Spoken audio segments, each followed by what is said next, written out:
Hello guys, and welcome to episode 9 of the Gamerdisco podcast. I'm joined today by, as always, Harry, my wonderful co-host. Evening all, or morning all. Rory's here as well. With COVID right now. With COVID. Yeah, but still... Co-host with COVID. You feel okay though, right? Yeah, fine. I feel nothing. Symptomless. One of those ones. Like chlamydia. It's great. Oh, mate. And then we've got Rory, our musical maestro. Welcome, Rory. Hiya, and a Merry Christmas, one and all. And Swanee. Welcome, Swanee. Ho, ho, and thrice ho. So you're really feeling the Christmas spirit? I will be in a minute. Some mince pies warming in the oven. Cool. Right, so we're going to kick off with our special Christmas episode. We've got some gaming news. Go for it. Yes, we normally do that. Okay, so we'll start off with some rumours, actually. So there's a rumour that there's a new Half-Life game being developed for the Steam Deck. Likely not Half-Life 3, but some kind of FPS/real-time strategy game, but made primarily for the Steam Deck. Because Steam have said, they're not going to make games just for the Steam Deck because that's going to create unnecessary competition, which seems like a nice thing. But yeah, it's sort of being designed just for that, so make of that what you will. Do you think it'll be like... It'll be out in 7 years. Yeah, I mean, do you think it'll be more like, I guess, like a Half-Life Alyx sort of spinny-offy thing? Something set in the Half-Life averse, whatever you want to call it. I mean, if they wanted something very popular, they do Half-Life 3, but I don't think that'll happen. That just seems crazy. It's been so long. It'll be like Duke Nukem all over again. It'll be like that Tron GL game. Someone will make it in about 15 years' time as a mobile download thing.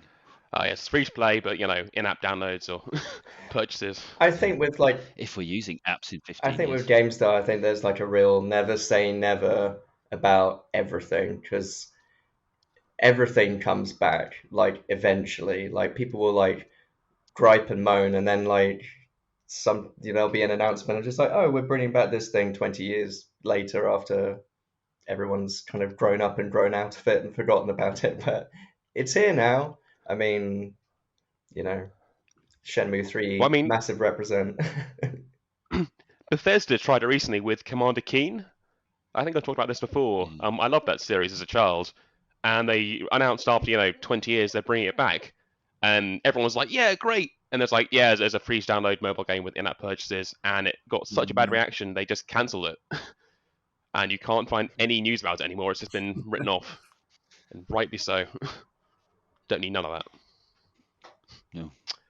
Anyway, also rumoured is that Bioshock 4 is reportedly taking place in 1960s Antarctica and coming out next year.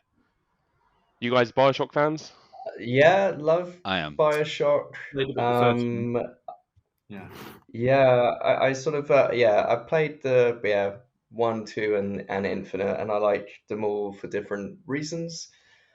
I'm not sure what 1960s Antarctica represents. I mean, Antarctica is probably seems the same most decades, apart from there's getting less and less of it, climate change. But I kind of wonder what 60s Antarctica will be like. Will everyone be like looking like Austin Powers penguins and maybe like the film The Thing, perhaps? I don't know. Yeah, but I guess in this version of The Thing, Kurt Russell's got like Austin Powers glasses. Groovy, baby. Is that like They Live? I've like completely forgotten anything else about the 60s apart from Austin Powers. That's my frame of reference. You forgot Heather Graham, the most important part. Oh, that was a great film. She was great. Okay, moving on. Give us a minute, but yeah. So some Sony news. Sony has patented a new mobile controller. So basically a controller that you'll be able to fit your phone into, or the controller around the phone, so you can play mobile games on the go, like streaming, that kind of thing. That's quite good, as long as the internet can cope with it, then playing PS5 or PS4 games like that, yeah, I'd be impressed. Do you know, the mobile controller thingy is for so long. It's been a thing, right? And everybody trying to link stuff to stuff. Remember the PSP when you had the wing mirror? Not Yeah. wing mirror, top mirror. What's the top mirror called? The one that makes you look back. You know, when you're doing the driving. Rear view mirror. Rear view mirror. That's the one. You could use it as a rear view mirror. It's not good considering I'm going to start driving a lot. And all sorts of stuff like that, and like remote play from your PC. You could play Gran Turismo as well without actually playing it. And I love all the fact that people are trying to do stuff that's part of your everyday life. That's been tried before, and it's still not really there.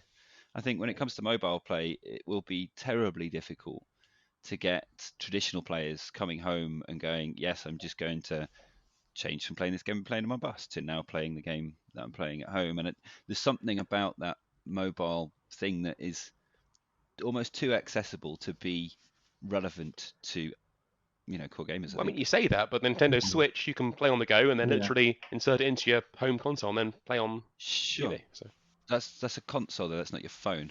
that's very fair, but it's portable. I mean, Yeah. But Peter, that's what I'm saying is that there's something about the fact that people don't like their everyday life things acting as their proper gaming console. If you're a mobile gamer, sure, go for it. Fair. But there's something about it. It's not connecting. So I'm intrigued to see how it works out. I hope it works for them.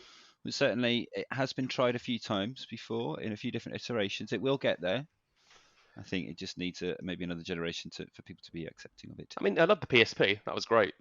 But and also there was a PSP Go, which was like a mobile phone, Xperia PSP, which didn't have any good games on it. But yeah, bizarre. Yeah, I think, to be honest, not to lead away from the fact that it's PlayStation's story, but I think that Microsoft will have a good play of it. When they had the Windows Phone, which came and went. I think that with Game Pass, that's probably Indeed one of the the ways to go with it. Anyway, back to the news. Funny, speaking of Game Pass, good to see you there. So Sony are doing their own version of Game Pass.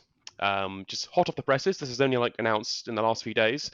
Like a combination of PlayStation Now and PlayStation Plus, codenamed Spartacus, launching ideally next spring, allowing you to play, new and exciting Sony games for a set fee each month.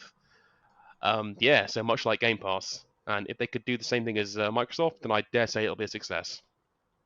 Mm-hmm. And as long as also it doesn't require downloading the games, because that takes up so much space. But if it's just streaming, that's pretty cool. That could work. Yeah, fair. If I may, in other Game Pass sort of news, Go on. There's Xbox celebrating 20 years this year. And I've put a link in the chat, but there's a very cool website where you can get lots of free wallpapers and share your stories about Xbox and joining FanFest and stuff. It's actually really cool. I mean, it's, obviously promoting Game Pass, but I like the fact that over 70 new games added, and the biggest one there is Oddworld. So great game. Obviously, lots of older games on there. It's a great game, yeah. Well, but they also, because they announced their final roster of backwards compatible titles, didn't they? And they basically said everything that they could possibly get from Xbox and Xbox 360 to play on the current versions of Xbox, sort of backwards compatible. They've done now. Everything else is held up with sort of licensing issues and all that kind of stuff. So, and if you have any of those titles which can't be played on those games, maybe that sort of increases the value of them or what, I don't know. I think you need the original discs anyway to play the titles, but it's interesting that that's the kind of they've drawn a line under the backwards compatibility, but in all fairness, they've been very good at trying to make that happen as much as possible, because in terms of game archiving and accessing past titles, it's one of those things where you want to play the history of games, and sometimes you can't legally, in any case, get those old titles, or if you try and play them, much like on the recent Nintendo 64 added to the Nintendo Switch expansion pack, it's yes, very tricky trying to play this game on this Switch controller, and inevitably the Nintendo 64 controllers for the Switch are sold out and won't be available until like Yes. January. So it's just like I'm going to be finding it very hard to play like Star Fox 64 with the Switch controller currently. I'll come back to it when I get an actual N64 controller. I mean, funny you mention Nintendo Switch and Game Pass, because they've just announced that Paper Mario will be coming to the Switch as the next Nintendo Switch Online game, which for me is very exciting because it bodes well, and maybe we'll get a remaster of that game and Thousand Year Door, which were the best 2 games ever made, ever. Well, I really So loved that's- original Paper Mario. I haven't played many of the other ones actually, but the N64 one I really enjoyed, and the dialogue and sort of the script is really funny, and it has some of the best sort of. What I like about it is how it sort of takes the Mario sort of minion characters, like sort of your Goombas and your Toads. Koopa Troopas and stuff, and then it just like adds a lot of character and personality to them, and you get some really fun, like Mario teaming up with like kind of quote unquote enemies of his. So there's some really good dialogue, and the gameplay is really nicely done as well. I mean, I think it could transition well to Nintendo Switch. But yeah, it's sad that series lost its way because the recent games in that series were not great. But we're getting off track, so back to the news. Yes, so Rockstar have delayed the release of the GTA physical editions. That is the special editions of that, because it's been a mess. The whole thing, the online releases weren't great. They didn't play very well. They're very buggy, and also it just got found out they forgot to remove the mobile controls from a screen in that. So it's clear now that they just literally just ported them, didn't put much effort in, which is quite disappointing, really, for such great games to see them getting such little love from their developer. What a shame! Massacred my boy.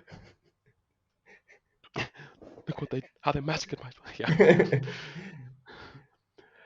Yeah. Right, and I think that's all we have this month. Oh no, sorry. One last thing. Talking of mobile gaming, is that Qualcomm have partnered with Razer to enter the fray on handheld gaming devices, much like the Steam Deck.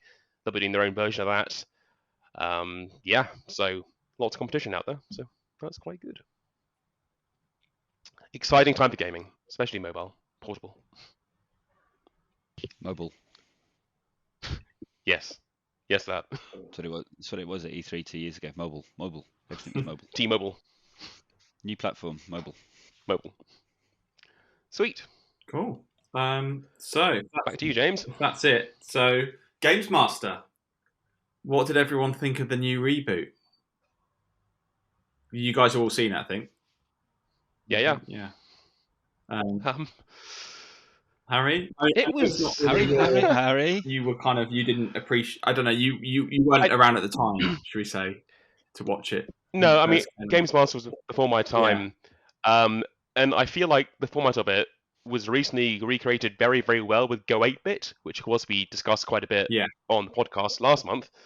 I feel like that was a better version of it than what this was, because this just felt like it was trying too hard to be like what it used to be. Yeah.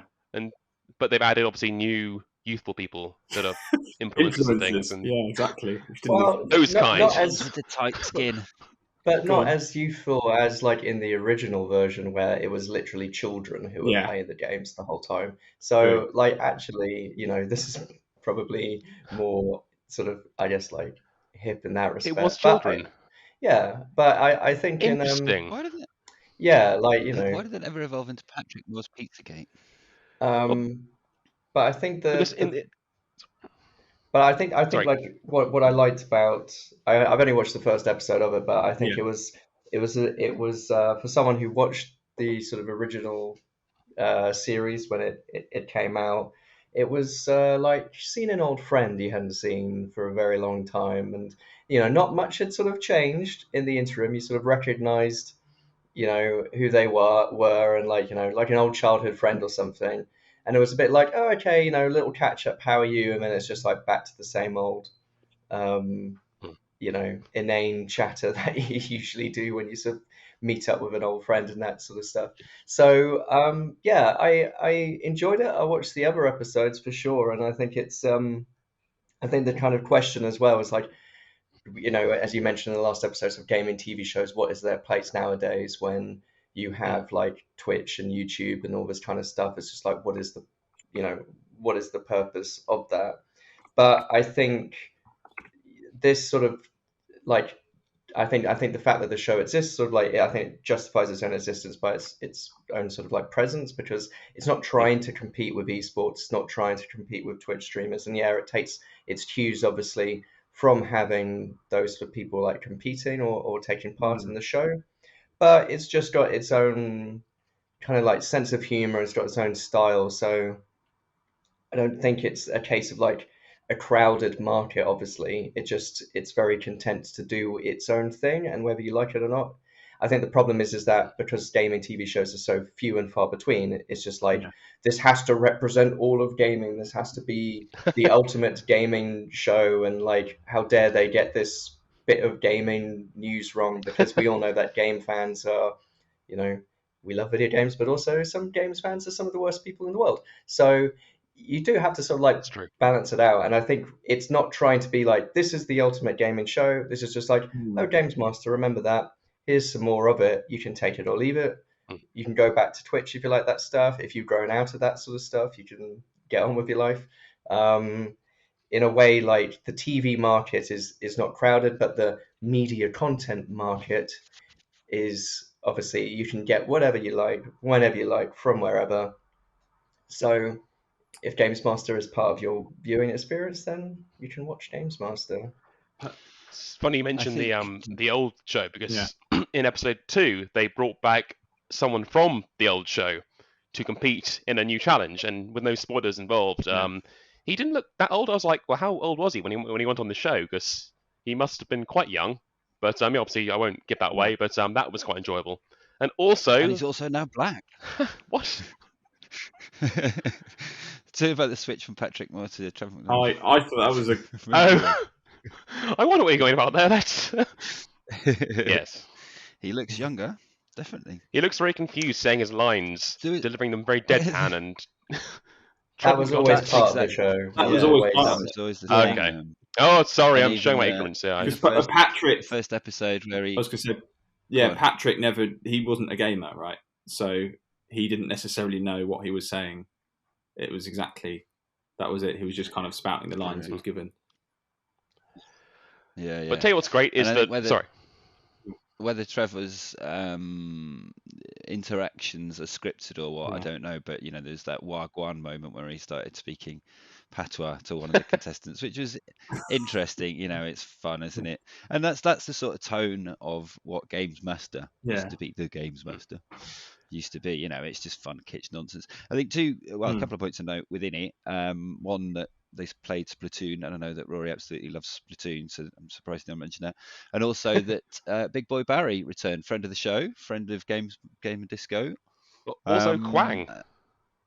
And Quang, I was leading into that as well. So the return of Big Boy Barry was in the first series, and is now a PR guru in the games industry, and has returned to do some of this. And then also Quang, another friend of the show, and we've had Mao at Gamerdisco a few times. Absolutely love Quang. Quang is awesome. He is. And I've put in the chat here a link to his kind of side content, if you like, which is something, Rory, we never had with the original Gamesmaster, but very interesting there, how you talk about different media and the way that they're appealing to, you've got to appeal to different crowds. What are we doing for the Insta? What are we doing for the socials? And it's really nice to see that Quang's video, well done, Quang, of his game jam with kids, outperformed the first episode. It certainly was the other day on YouTube. So well done there. By the way, all the links to this will be put in the show notes for this episode. I personally, I loved it. I thought it was really good. I thought it was very nostalgic, and I love the way they kind of brought that back, so it had that nostalgic feel. But I'm just curious who they're trying to aim at, because obviously you've got the people that grew up in Gamesmaster, but then the guests they bring on, like kind of influencers and etc., is obviously appealing to a younger audience. So I suppose they're trying to bridge that gap between the younger and and I think there's a point whether you should just aim at the older, like people our age, or whether you go completely for. I think, and that was one of the issues with Go 8-bit, Yeah. you know, with the contestants on it. We won't go into that because we talked Yeah. a lot about that last week. But I think, interestingly, I don't know if you've seen Free Guy. Yeah. Yeah. Yeah. Really good. It's a really Yeah. good film. It's really fun. Ryan Reynolds Mm. obviously brilliant, and the influences they use in that are very on point, if you like, you know, for the much younger generation. So the film really should be targeted at sort of, you know, 16 pluses from all the blow ups and everything else in there, but from the influences used, it kind of does skew younger, and that's a part of every gaming film now, right? You've got to have the references, you've got to have the bits to bring people in. Well, as someone who's worked in advertising for about 10 years now, I know it's very, very hard, especially on TV, to target certain demographics, especially with gaming, and especially youngers, as in under the age of 18. So I know that they're trying to walk a very fine line of trying to keep an older audience, but also introducing younger people to that kind of thing and then advertise to them. Yeah, that's a good point. But they're getting there.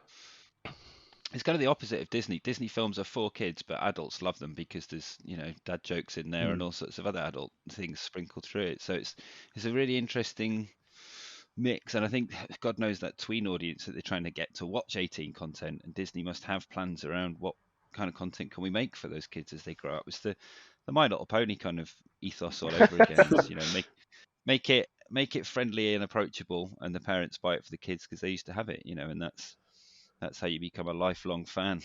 Apparently so. Marketing, yay! There's some dark secrets for you all. I really enjoyed. I thought Patrick Moore's replacement, Trevor, was great as well. I thought he was a really inspired choice. And I think having like Robert Florence from like Pennsylvania and stuff like that, that's also like a really smart choice in terms of host as well, because he knows his stuff, and he knows his comedy and things like that. So fine kind of a replacement for Dominic Diamond. Yeah, definitely. Yeah, definitely. And I think, you know, Frankie as well. I've done some work with Frankie in the past, and she's really professional, really finished, you know, really polished as a presenter, and just gets it. And she appeals to a lot of the esports audience too. So there's definite place there. While we're in the subject of people that we've worked with in TV shows, everybody needs to check out Beck Hill's show as well, which is phenomenal. It's basically new Art Attack, essentially. But Beck Hill, friend of the show, hello Beck, is doing a phenomenal. Check her out on Twitter and check out her TV show too. It's really cool. In the show notes. Take a look, show guys. notes. Yes. Oh, and while we're talking about Disney Plus, please watch Ron's Gone Wrong. It comes out December 15th on Disney Plus. It was already at the cinema. My wife worked on that all of last year during the pandemic. It's a very good, very charming, sweet film about a boy and his robot. Zach Galifianakis plays the robot. Watch it. It's perfect fun for all the family at Christmas. Lots of show notes. Congratulations for a long period of a Christmas break, and yes. We're doing in the all the plugs. The Swan House at the moment. We're doing one Christmas film a day. Wow. So started on the first. We're going to get. What have you seen so far? Mate, I couldn't even tell you. National Lampoon's Deck the Halls, which was quite good. Danny DeVito, I didn't mind it. Oh, okay. I didn't mind that. Noel. Yeah. And Arthur Christmas as well. So we've got Muppets Christmas Carol and Die Hard to come. Oh, brilliant films, both of them. Nice. So, James, should we move on with the rest of the episode? Let's do it. Let's go on to. So next up, our favourite gaming memories from Christmas. Go, Harry. Your favourite gaming memory? Oh my word! I mean, I can think of so many, but particular highlight for me was getting my first major console for Christmas, which was the N64. Okay. And I love that console to bits. And in particular, I think it was Pokemon Stadium I had with it. I just many hours spent on that and other games, and it's a magical time, Christmas, because I guess I don't know, being a kid and just being excited about things, and I don't know. Being excited about things. I don't know what to tell you. Nostalgic experience. That's really sad, isn't it? We're all like, we have to sort of return to childhood in order to remember what it was like to be excited about anything. welcome to adulthood, guys. Yeah. Go on then, James. What about you? Yeah, probably if I'm gaming related, just getting the Super NES when I was like 9 or 10. I think when it came out, I got the Super Nintendo with Street Fighter 2. So yeah, very happy. That was a very good Christmas. Very good Christmas. Yeah. Lovely. Yeah. I've just had my Christmas energy kicked in the stomach by Rory there, but I think mine's got to be when I got a Mega Drive. Yeah. When I got a Mega Drive and just playing Sonic on my grandma's TV. We were the family that had travelled from North Wales to Stoke-on-Trent to visit family. So my parents were tasked with picking up Toys R Us gifts for other parents' kids. And we came back one year with an Atari Lynx, and me and my brother just played it all the way home in the car, and then just wrapped it back up and got it handed off to my friend Fat Cat, who might be listed as well. Hi, Dan. You won't mind me telling that story. G-Lock and Atari Lynx, I think, was another Christmas favourite of mine. Actually, I tell you what, one thing I do remember was after Christmas, when you're a kid, you have your Christmas money. I remember going to a store, I think it was Game, and wanting to get a new game. But the queue was absolutely mad because I think Perfect Dark had come out recently, and everyone wanted the expansion pack so it would actually work on their consoles. And I know it was very hard to track down at the time, and people were getting quite angry and quite aggressive to try and get this thing for their kids or for, with their Christmas money. I didn't want that. I just wanted a new game, but wow, that was mad. Yeah, it's funny how it's one of those things where parents will inevitably sort of like need to buy the stuff like, oh, what does little Johnny want for their Christmas and all this kind of stuff.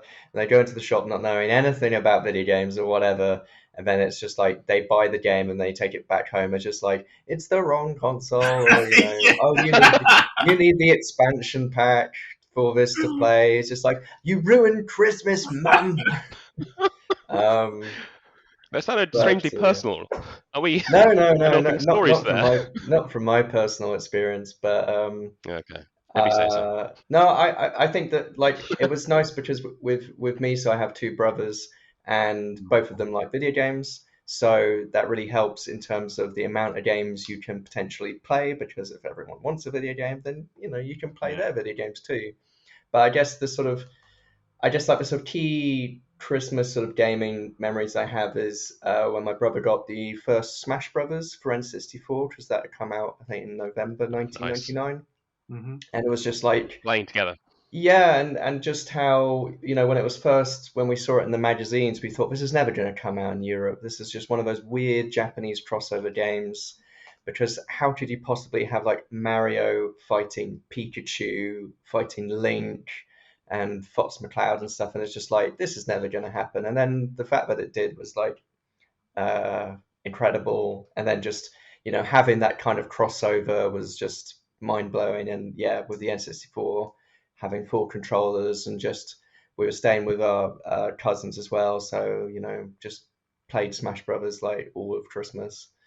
And then I guess the other key sort of formative one was Jet Set Radio came out in like November 2000 for the Dreamcast, and yeah, that was sort of top of my Christmas list. And I just remembered like playing that sort of Christmas afternoon and sort of disappearing away from the family for like a few hours, and just people kind of checking up on me. It's like, is he okay? Is he okay? It was mainly because I was trying to do the tutorial and I couldn't work out how to skate backwards. But I got there in the end. You just have to like move the controller stick like back and forth a little bit, and I was just like, I'm not used to this. Maybe the man you was today. Yeah, exactly. Perseverance. There you are. Is what gets you through in the end. So yeah, kind of turn of millennium Christmases are I guess the ones that I sort of look back on in terms of fond gaming memories. Youth. I haven't got any video games on my Christmas list this year. We all got old. Me either. I was just saying, I'm recently moving, and I've just got my PlayStation out of storage, and I've realised that I haven't really, for about 3 or 4 weeks, played games properly. So now that I'm in the back of Beyond, I'm looking forward to getting back in touch with Just Cause 4. Yeah. Oh, But yeah. in terms of Christmas games, I haven't kind of gone, oh, do you know what? I'd love a bit of this. Super Monkey Ball Bowling is kind of doing it for me at the moment, really.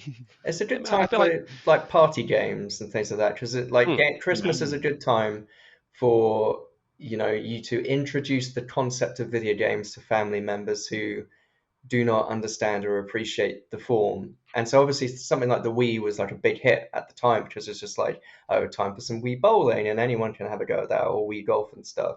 So like it would always be like we'd just be playing video games and my mum would come into the room and just like check up on us and it'd be like she sits down for a moment and it's just like, do you want to have a go? Do you want to have a go? And just like, yeah, we got Duck Hunt, we got the NES Zapper. You just point and shoot, just like bang, and just like, oh yeah, have a fun time for half an hour. And then she's like, right, okay, I've got other stuff to do.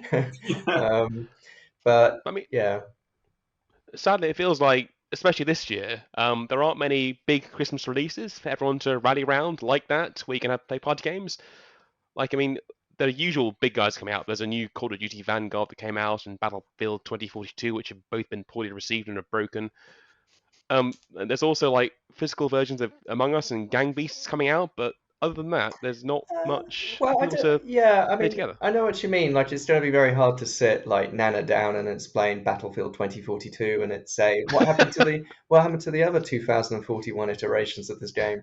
But I think, yeah, like I think actually something like Among Us would work, and I have like played that with sort of family members who don't know really much anything about sort of video games and stuff because it's simple enough controls and simple enough concept.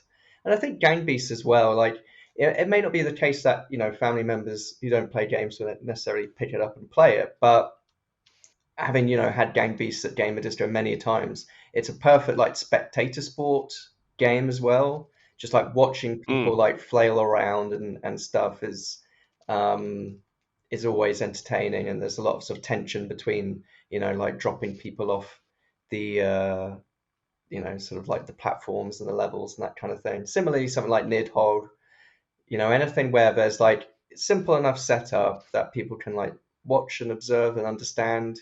They don't have to necessarily take part, but I think family members would be able to enjoy it as a spectator sport, like I said. Nice. By osmosis. I think Mario Party is one of the best ones. Oh, that was good. Family game. Also, Nintendo Land. Loved Nintendo Land on the Wii. That was really Dust off the Wii U. Play some asymmetric Wii U, multiplayer. Well, Wii U. it's essentially games we used to have at Gamerdisco, right? At the nights. It's just those fun multiplayer titles. And we'll do again one day. One day. Uh-huh. When the world returns to normal. Well, But I don't know what how are many- your gaming memories? Let us know, because what we're doing this month is a competition, because it's Christmas and we love you all so much. And we have some goodies to give away. We have, courtesy of Rory, from the Games on Film podcast, we have we'll send you on the Twitter, some cool prizes to we win. have a Bendy and the Ink Machine action figure. We've got an Assassin's Creed Kubro's Ezio figure and a Pac-Man alarm clock. Woo! It's a Pac-Man arcade cabinet, and it tells the time instead. Does it go waka waka waka waka waka waka to wake you up? No, battery's not included. Another film for the list. There you go. Is that set at Christmas? I don't know. I don't care. It's been a long time. I'm also going to watch The Lion King. Well, I mean, Oh, that's a given, right? No, that's a no, gibbon. it's a lion, not a gibbon. It was a mandrill. Oh, banana, squash banana. So guys, let us know. Retweet to this link with your favourite gaming memories at Christmas, and we'll pick our favourite to win a prize next month. So listen out to next month's podcast as well to hear if you're the winner of that. And you might UK be lucky addresses and win only. a prize. Yes. And no. Maida Vale W12HA. Oh, what was the Saturday for morning TV again, Harry? 2 of the London E3. What was the Big Breakfast House? That came up for sale, by What, the the way. Big Breakfast House? That was No the way. Big Breakfast House was for sale. Yeah, it's like a 16-bedroom place on the Thames. Wow. But it was like Yeah, old 16 million lockkeepers' critics. cottages. There you go. Yeah. I mean, property does move. Nostalgia. Especially if it's a houseboat. Anyway, What else this month? what are we Rory, playing? did you say the new Resi film come out? Yeah, so and speaking of Christmas movies, it's not a Christmas movie, but it's a movie released in December. I went to see Resident Evil Welcome to Raccoon City yesterday as a video game movie buff and as a Resident Evil fan in general. I've played most of the mainline games. I've seen all the Mila Jovovich movies, plus one of the CG movies, the recent CG Netflix series, and I saw Biohazard the stage in Man in the know. Japan, a stage version of Resident Evil, starring Sonny Chiba, R.I.P. So I'm sort of up to speed generally. And And would you recommend it? It's a I Christmas really viewing liked thing. it. I really liked it. Now, this might be the fan in Okay. me talking, but apparently some fans really didn't like it, and it hasn't exactly set the box office alight. And also at the same time, I'm not sure if you're not a fan, you'll get so much out of it. But it's kind of like the story, they've kind of merged the first two games, more the remakes than anything, together into sort of one story, which makes sense because they're kind of set roughly at the same time. And they've sort of weaved the two first titles with each other and the characters and things. But it's got like heavy John Carpenter vibes. They really go for like the sort of the sort of like the texture of a sort of 80s horror film. It's sort of, even though it's sort of set in the late 90s, I liked I think all the choices that were made, I can see why people might not like them, but I think they were smart choices to make the film that they wanted to make. It's not like, perfect by any stretch, but it kind of, despite the fact that I'd sort of learned to generally get on with the Mila Jovovich films, so I was like, I've made my peace with Resident Evil Learns to get on. adaptations. Yeah, High praise indeed.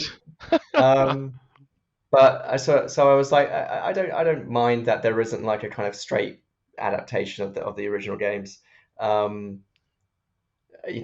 now I realized, like, watching this, it's like, oh, that scratched an itch I didn't really know I still had, an itchy tasty itch.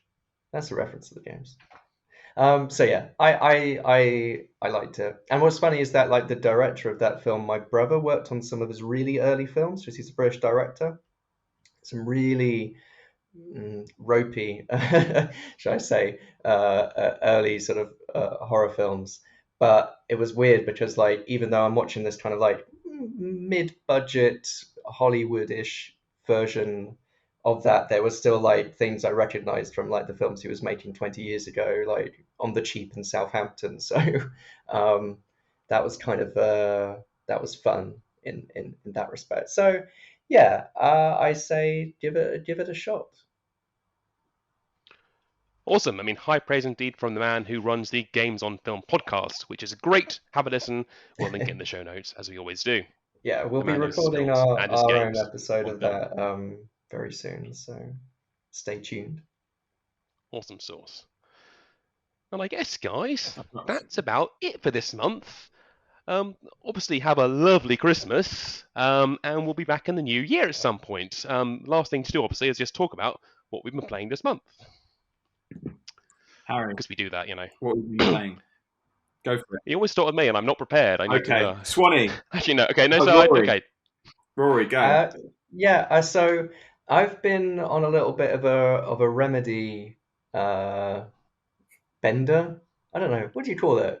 I've been playing Max Payne, the original, because I never played any of the Max Payne games. Yeah. So I've gone back to that, and that's sort of, it's not set at Christmas, but it's set during a very big blizzard, so it qualifies, I'd say, as a Christmas game. But I've been enjoying that. It's a lot funnier than I thought it would be.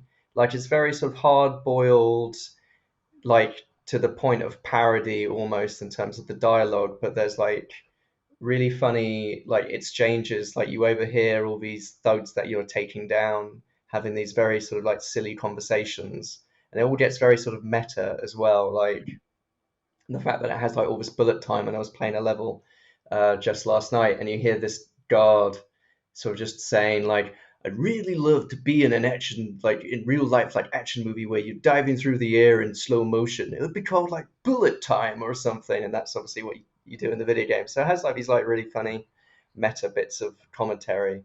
And then sort of parallel to that, I've also been playing Alan Wake Remastered, because I never played when it originally came out, and that has a lot of sort of like metatextual stuff. It's obviously very heavily indebted to Twin Peaks and makes all kinds of references to things like Stephen King.